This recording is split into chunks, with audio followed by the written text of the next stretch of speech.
कुर्बानी के 7 हिस्से होते हैं और याद रखें 7 लोगों की नीयत कुर्बानी की होनी चाहिए, फिर ही कुर्बानी कबूल होगी, नहीं तो आपकी कुर्बानी नहीं होगी। मिसाल के तौर पर 6 गरीब आदमी इकट्ठे हुए और उन्होंने एक जानवर लिया, उसमें हिस्से डाल लिए।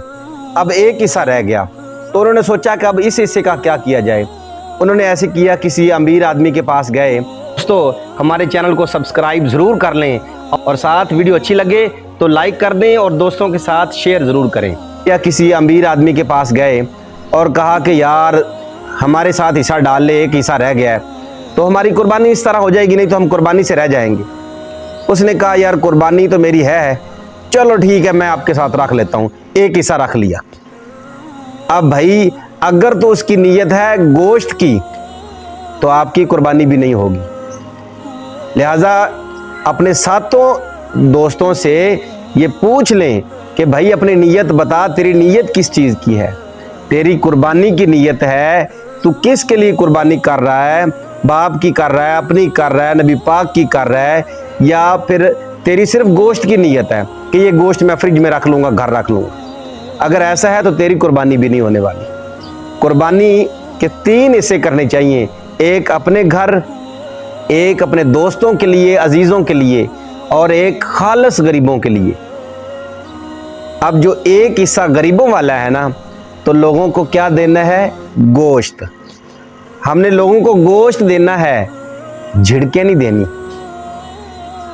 जो हमारी आदतें हैं, अक्सर हम क्या करते हैं, तो अभी आ गए हैं, अभी तो हमने खाल भी नहीं उतारी, अभी तो हमने गोश्त नहीं बनाया, चल बैठ जा उधर, या हम खुद भेज देंगे, तू चला जा।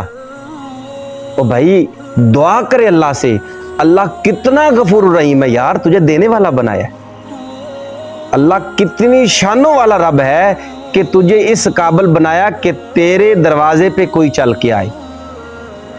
आजकल हम अपने अजीज़ों के, बहन भाइयों के, अजीज़ों के दरवाजे तक नहीं जाते, और वो भी गोश्त जो आपके पास उन गरीबों की अमानत है, आपने उन तक पहुंचाना ही पहुंचाना है। अगर वो खुद चल के आ गया है तो उसकी कदर करें, उसको बिठाएं। जो कुर्बानी करने का मजाज है ना, नबी पाक से सीखें या फिर हज़रत अली से सीखें। हुजूर कुर्बानियाँ किया करते थे तो 2। सहाबा पूछते हैं या रसूलल्लाह ये 2 कुर्बानियाँ आप किस लिए करते हैं? हुजूर का जवाब था, एक मैं अपनी करता हूँ और एक अपनी उम्मत के नाम की करता हूँ। जब अली पाक से पूछा गया, अली पाक आप 2 कुर्बानियाँ क्यों करते हैं? तो हज़रत अली करमुल्लाह वजहुल करीम फरमाते हैं कि मैं 2 कुर्बानियाँ इसलिए करता हूँ, एक मैं अपने नाम की और एक रसूलुल्लाह के नाम की। तो हमें भी जो साहब इस्तात है चाहिए कि 2 कुर्बानियाँ किया करें, कम अज़ कम 2 किया करें। ज़्यादा अपने बाप की करें, अपनी माँ की भी करें, अपने सारे बच्चों की करें, ज़रूर करें, मगर 2 कुर्बानियाँ कम अज़ कम करें। जब आप रसूलुल्लाह के नाम की कुर्बानी करेंगे, एक कुर्बानी आपकी भी दर्जाए मकबूलियत को पहुंच जाएगी। अल्लाह अपने महबूब के नाम को बहुत पसंद फरमाता है।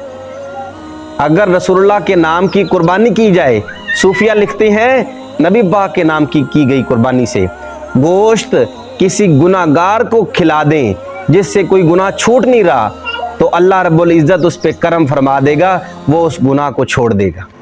किसी ऐसे को खिला दें जिसका हाफजा बहुत ज़्यादा कमज़ोर है, उसका हाफजा अच्छा हो जाएगा।